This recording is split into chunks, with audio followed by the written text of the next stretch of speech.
Merci Patricia. Bonne chance à tous. Et bon dimanche. Merci. À ma gauche, Monsieur Félix de Trésoni. Voilà. Bon dimanche, Félix. Myself, bonjour. Tu Et vas voilà. bien? Ouais, oui, Ça se voit en tout cas. Ça se voit, ça saute à l'œil. Tu as bonne mine, tu as de l'embonpoint, bien sûr, des Félix. signes extérieurs de bien-être. Tout à fait. Et il faut déjà dire que... Et tu as le PIB aussi.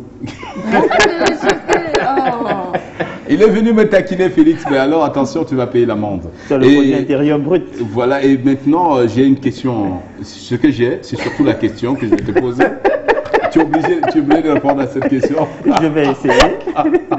Alors, la question... Aujourd'hui, en fait, il parle des claviers. Oui, et parce qu'il y a un auditeur qui nous a interpellé, Parfait Ekambi, un téléspectateur de Djambo, Parfait Ekambi, qui a posé la question à savoir pourquoi les francophones utilisent les claviers AZERTY Comme si. et les anglo-saxons utilisent le clavier QWERTY. Alors, quelle différence y a-t-il entre le clavier AZERTY et le clavier QWERTY, Félix? Donc le clavier AZERTY, il faut déjà dire que c'est AZERTY du nom des six premiers caractères. Voilà. Donc AZER de E, R, T, I. Donc le clavier AZERTY, c'est ça si vous regardez un clavier francophone. Voilà. Les six premiers caractères, c'est AZER de E, R, T, I. Donc ça fait AZERTY. Alors quand on dit QWERTY, c'est un clavier comme celui-ci, je le présente rapidement. Voilà, le plus vieux de ces deux claviers. Voilà, et que les deux sont vieux.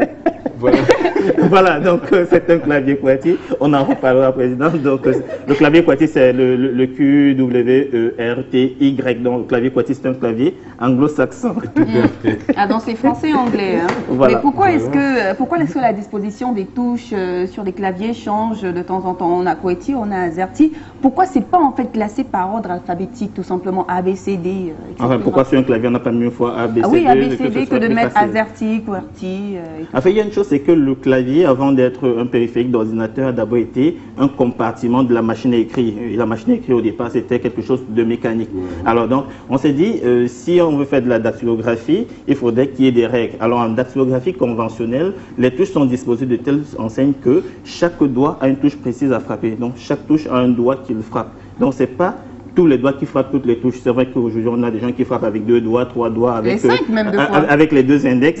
Donc, Donc, normalement, chaque caractère, chaque touche, chaque frappe a un doigt précis qui doit le frapper. Alors, qu'est-ce qu'on a fait au moment où on définissait le clavier, enfin la disposition des touches? On s'est dit qu'il fallait que ça reporte au moins à 2 précisions. Il fallait qu'il y ait la possibilité d'une vitesse de frappe, c'est-à-dire qu'il fallait qu'on privilégie la vitesse de frappe, qu'on dispose des touches de telle sorte que si on frappe, si on écrit un texte, qu'on soit rapide, sans pouvoir se mêler, sans pouvoir, comment je peux dire ça, mêler, pas forcément les pédales ou alors les touches de la machine, parce que c'était d'abord la machine à écrire mécanique. Il ne fallait pas mêler les touches, il fallait disposer d'une certaine façon. Concrètement, ce qui se passe, c'est quoi? On regarde AZERTY et QWERTY. La différence vient de ce que on tient compte de la langue de chaque utilisateur.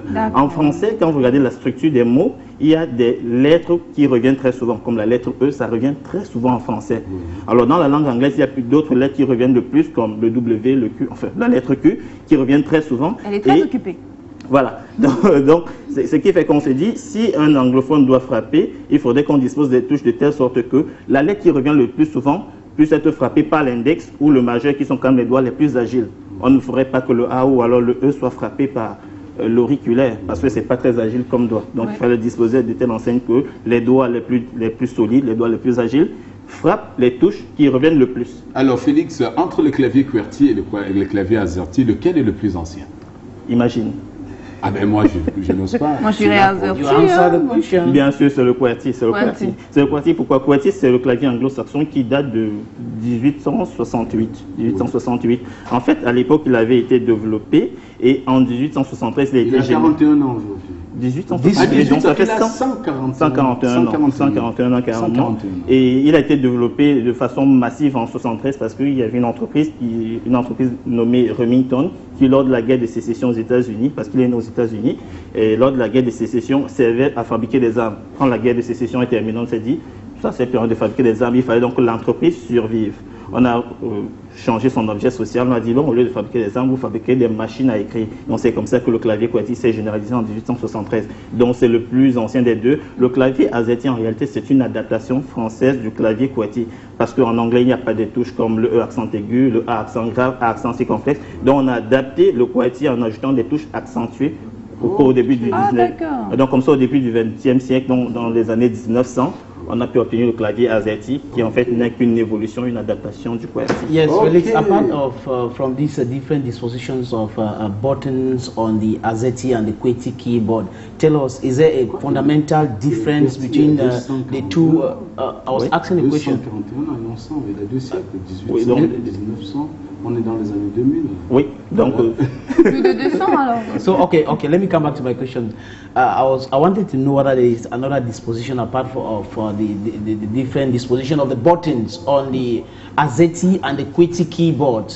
Is there a fundamental difference between the two types of keyboards? ouais, c'est vrai qu'il n'y a pas que la disposition des touches qui fait la différence entre les deux claviers. Si vous regardez bien le clavier QWERTY, comme je l'ai précisé en anglais, il n'y a pas E accent aigu, il n'y a pas A accent grave. Donc c'est ce qui change entre les deux. Et l'autre chose, c'est que même avec un clavier QWERTY, on peut faire des accents aigus, des accents graves, mais sauf qu'il faudra passer en seconde fonction. Or, sur un clavier AZERTY, c'est des touches qui sont déjà prévues. C'est-à-dire qu'en français, il y a le accent aigu, l'accent grave, même la circonflexe.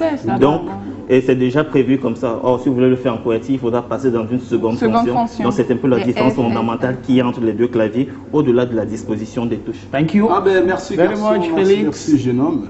Ce jeune garçon très intelligent. J'espère avoir été à la dimension de vos accords. Et oui, et toi-même tu viens fort. Il est devenu gros. Mais hein, aujourd'hui, il Félix. a mis du Bordeaux. Hein. Et voilà, et maintenant on va aller voir ce qui s'est passé dans le monde des stars, c'est le Star News, vu par Laura Mama Dave. Congo, Et ça. le Star News sera dominé par une mauvaise nouvelle. Hein. On va regarder.